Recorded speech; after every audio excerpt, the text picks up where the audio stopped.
This is my 97 two-door Blazer. I can't really get it in the shot. But today we are going to be installing a 6-inch lift kit on this truck. It already has one. We're going to be stacking lift kits and hopefully making this a 10 to 12-inch lift. So basically what all you're going to need to make this work, you're going to need a complete 88 to 98 lift kit. You're going to need at least a partial 88 to 98 lift kit, and you're going to need a set of 99 to 06 6-inch lift knuckles, as well as the hubs, the rotors, the pads, the calipers. The goal is to be able to do a 10 to 12-inch lift kit on this truck that will align and have good angles for around the $2,000 to $2,500 range. Hopefully this is just a complete bolt-on procedure that you don't have to do anything custom to do, and you can just run it to the alignment shop, get it aligned, and you're done. I don't think it's going to be that. It would be awesome if it would, because then anybody can go out and get through these lift kits, stack them, and be done. You don't have to do any custom fab work. But if we do have to do anything custom, I don't think it's going to be that bad. And yes, I know, before anyone says anything, this is not how you're supposed to do this. Trust me. Lift kit stacking right now is probably the worst crime that you can do in the scene. Is that going to stop us from doing it? No. However, you've been warned. And then once you got it on jack stands, obviously make sure you're not jacked up under any of your suspension, because all that's getting ready to come apart. All we're going to do, you're going to come in here, take this off, take your tie rod end loose, take your upper control arm bolt loose from your knuckle, take your lower control arm bolt loose. I don't know if y'all can see that or not. Take that one loose. Take your lower end of your shock mount loose down here, and then take these two bolts out for your control arm on both sides. And then this whole assembly should fall out. And then back here in the back, since if you're doing this, you've already got a 6-inch rough country on, you're going to take these 3 bolts right here loose and then let this whole thing hang down. And then we're going to throw that other bracket right in there and then bolt it all back up. And then that's done. All right, so it's about an hour later. You got this unhooked. A little bit nasty. You got this unhooked. This unhooked, obviously, knuckles no longer here. Get your steering undone. And then the only things left you got to do is take out your lower shock mount bolt. I forgot about that. And then you got to jack these arms up with no... Also, too, you got to unload your torsion keys. Get them, get you one of them. Get it. You already know the deal. You've done this before. You know what you're doing. Get your spring rate off of this, and yeah, get this lifted up, get these guys out, and then that's it. And then take out the 2 bolts on each side, and you're good to drop this out and put the new drop bracket in. And like I said, once you get them out, just put your control arms down. Obviously, you're going to need them in a minute. And then get your cross member, your second set of cross member drop brackets out. All right, so we got our front one in. It's just dry fitted in here, but it fits good. All righty, the lowers are in. The front one went on just fine because of how far down the groove goes before it flares out, but the rears, this one, it comes down so far, but on the tubular one it doesn't, so I just flopped them. Yeah, that's it. They're on. We got 10 inches of cross member drop, so I'm going to get the control arms thrown in, the lower control arms thrown in real quick, and then I will go get the spindles. We'll throw the spindles on, and then the last thing we do will be the torsion bar key drop. So the 2 things that I knew of that do need to be modified whenever you do this is you need a 10-degree ball joint reamer for the upper ball joint only. The lower goes right in like it's supposed to. This fits right in like it's supposed to. Once it's actually locked down, there's no play in that. So they're both fine. It's the same size ball joint. But for some reason, the upper is not. It all looks really good. The only thing is, and it's going to be, you can't tell, but this has got positive camber, which isn't an issue, except for the fact that it has positive camber, and I'm all but maxed out already on the going all the way in, because I only have a 2-inch lift key, and it's at like 1.5 inches, and these are supposed to be 2-inch to 3-inch upper control arms. So I already knew that was going to be an issue. Doing the upper ball joints, getting the holes reamed out on them. I already got the passenger side done. It is fits and bolted in. Ideally, what we're looking for is to at least see 2 to 3 threads above that lock ring. So that's what we're going for. And there's your final product. Seat's good. Everything looks good. We'll call that done. So next thing we're going to do is get the rear cross member pulled out, get it pulled inside, get some tabs welded on the sides just like I did the front, and then get the holes drilled and start bringing it out here and eyeballing it and get it ready to go.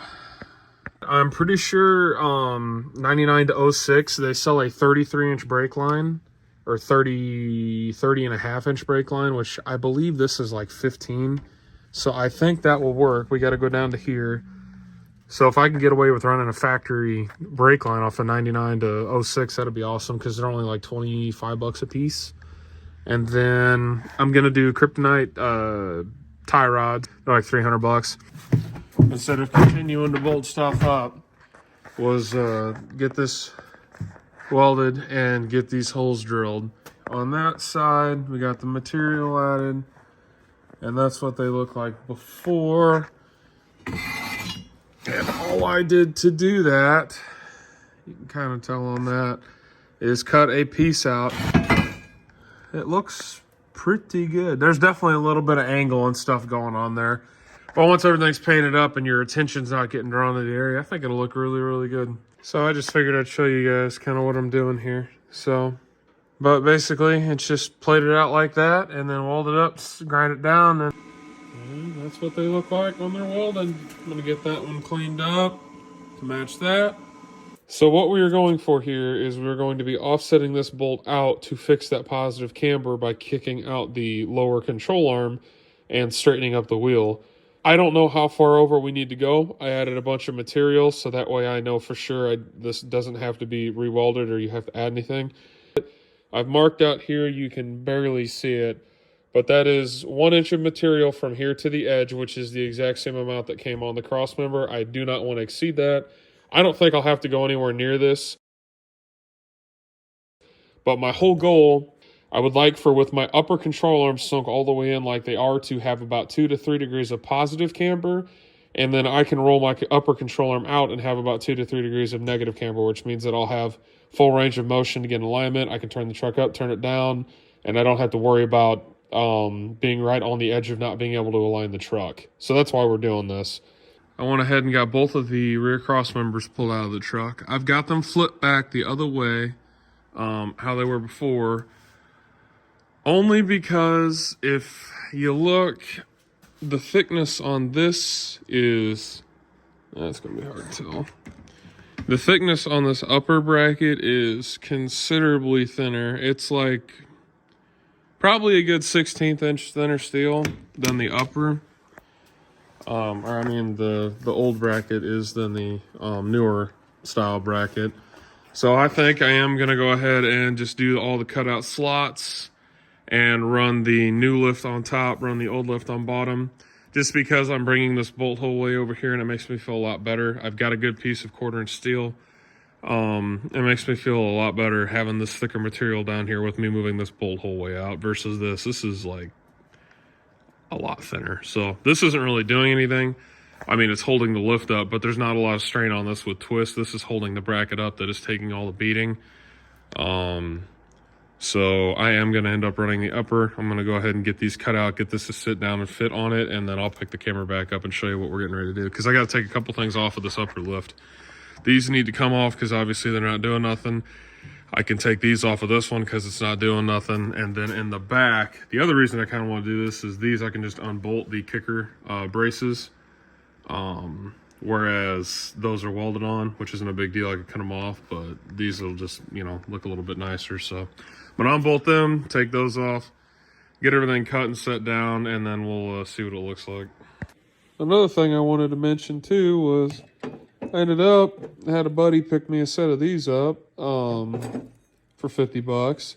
It's a set of 6-inch shackle flips for an 88 to 98 truck.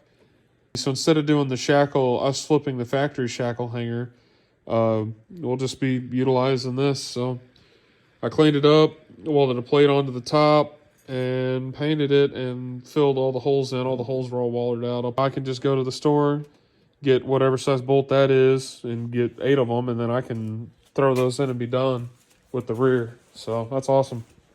I got it cut and fit, so I got it slotted in. It's pretty close all the way around. It's almost touching back there on the backs. And then I got a plate welded in here. So just to take that, because that corner was like right there and the corners were in line. So I'm just getting rid of that. It makes another angle right there. Adds a little bit of beef back. Got that done. Now I can get to adding the pieces on here. Also got these removed. I got these bump stops and these bump stops removed because they're not doing anything. Yeah, I'm gonna get these on, and then still need to drill those, and I got to take these off still. And then after I do that, we can run out there, put it on the truck, and then just start the reassembly. We're down to drilling holes, filling, and then painting and throwing it in the truck. But that's what they're looking like. You can just barely see where the old hole is at. Underneath is not as pretty, but this is the front cross member, and this is the front of the front cross member. So I'm trying to make this one look as pretty as possible. Make sure all the lines look good. Make sure it all looks natural. Basically, all we're trying to do here is make this look like a 99 to 06 front cross member with the kicked out bolt holes. But the back sides of these obviously need to get brought over. I brought these out to the maximum, which from here to here is 1 inch or 1.1 inches, I forget, which is the exact same as where the rough country hole was as far as how much material was left on the outside. So we are back at the I guess not factory, but the rough country's the distance they had for the hole. So I'll get these other ones drilled. I'll get them, get these welded up, and then we'll go put the front cross member in and see how it's looking with the front cross member. And we'll bring the rear cross member in, weld it up, plug the holes, and then get these all painted and get them on the truck today. I'm excited. Alrighty, I got them in. See, they're offset off of the other one. Same with the rears. And if you look, it's gonna be kind of hard to tell on camera, but we're looking at about probably 2 degrees in negative.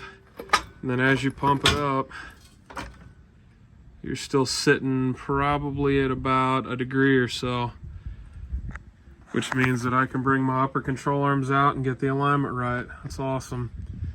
I'm gonna get everything snugged up, put in the torsion bars, set the keys back where they were supposed to be, and we'll go from there. The one thing though that I didn't think about that you'll have to do if you do something similar to this is, because this is getting moved out, this is it's supposed to land right there, but with it landing right here, you'll just have to take this off and probably just cut it, I guess maybe even at an angle, and give yourself some more bump stop room. Because right now, it's touching the bump stop, and there should be like another probably 2 or 3 inches of upward suspension travel. So, well, I mean, if that tells you anything, this is roughly right height. So it won't take much to do, but you're definitely going to have to trim that down a little bit. I would recommend keeping it, obviously, because if anything happens, that's the only thing catching your suspension. So, but yeah, I'm going to get all these tightened up, get the keys put in, and put the wheels and tires on it. And there it is. Front end pretty much done. There's 3 things left up here I need to do. Apparently, I didn't know this, but OBS brake lines are a touch smaller than the 99 to 06s. So I'm going to have to get an adapter, which they're both standard, so that's going to be easy enough to do. I still need to buy 2-inch shock extenders, which I think are going to end up being perfect. This thing doesn't have a lot, it can drop down, it's only got a little bitty bit. And then the only other thing I need to do is the sway bar in link up front. I'm just going to make those. Outside of that, though, I need to make a plate to cover this. I'm going to make basically one big one of these and plate it, and get a laser cut out RC logo, and then put it right in the center with some rivets. Instead of it being hollowed out, it'll be an emblem sticking out. And then the only thing left that we have to do is the rear. As you can see, the truck's got a good amount of lean now. So, mind you, these are 38s. It makes them look like 35s or 33s. But, yeah, so, yeah, that's how it sits. 10 to 12 inch rough country in the front. It looks really, really good. I got the skid plate mounted back up, which is tying the two upper cross members together so that they're not moving around. I got the kickers installed on the lower one. All I had to do that was drill a hole off to the side, and I got those bolted back in, which was awesome. That took no time at all. The only thing left that I am going to do, because I think it would be kind of cool, and it would tie the lower braces together, is down here. If you look on this lower cross member, it is meant to have a spot for the diff to bolt. The other set of kicker bars I have fit in here perfectly, so I am going to run the bushing in those, bring it out here, and I'm going to mount the flat part up against this, kind of like C-channel like that, and I'm going to drill a hole, and then the lower cross members will be tied together as well. So that's what they look like. Welded them up, cleaned them up. I still need to paint. This all needs to be sanded down and painted, but you really, really cannot tell. That just looks like a 99 to 06 cross member now. The rears aren't quite as pretty, but I wanted to leave as much material, weld and everything as I could on those. So the front I wanted to clean up a little bit, but the rear I definitely wanted it to be as strong as possible. So, but yeah, that's what it looks like. As you can see, there's all your angles. It all looks great. There's about, I would say, probably, it's hard to tell on camera, but there's about a half a degree to a degree of negative camber on this side. And there's about probably a degree to a degree and a half on this side, which is awesome. That means we can turn these out and get it to align properly. So I guess the part two will be doing the brake lines up front, the shock extenders, and the sway bar end links, and then doing the lift shackle in the rear. It's 17.5 inches in the front of clearance, 9 in the back, which means if I put a 6-inch lift shackle in it, it's going to be leaning about an inch or two. I'll have to see how it looks, but I might swap out these 4-inch blocks for a set of 2-inch blocks, but we'll have to see. So, because how it sat before, it had about 1.5 inches or 2 of lean, and I'll have to see how it looks. But it definitely needs to come up in the rear a little bit, because I can't do that. That looks, yeah, that does not look good. But super easy, simple, cheap process. Like I said, I got $500 in the first lift kit, $600 in the second lift kit. And then I've got about $100 in hardware, $100 in hardware, including the brake lines, which work perfectly. I'll show them in just a sec. So you're talking 5, 6, another, I think the spindles were right at 400 shipped. So you're talking 1,500, $150 in hardware, 1650, 1750, and the control arms, which was another 300. But those are not needed to do this. The other nice thing too, which was a bonus, was the second kit I got came with a steering stabilizer, so I got to put that in.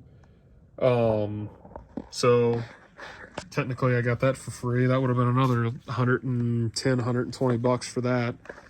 But yeah, we got, I got like $15 up front for the shock extenders, probably $5 up front for those two fittings. And then my sway bar end links is literally just a piece of all thread that I'm going to run a piece of pipe from that I have laying around. So that's $15. So This kit so far, now there's man hours in this. I probably got about 20 hours in this thing, just welding and grinding and cutting and fitting and disassembly, reassembly. But if you got the time and you don't want to spend the money, this is absolutely an option. So, yeah. I guess with that, I'll cut it off, and then next video will be picking up on the rear end and then buttoning up the front.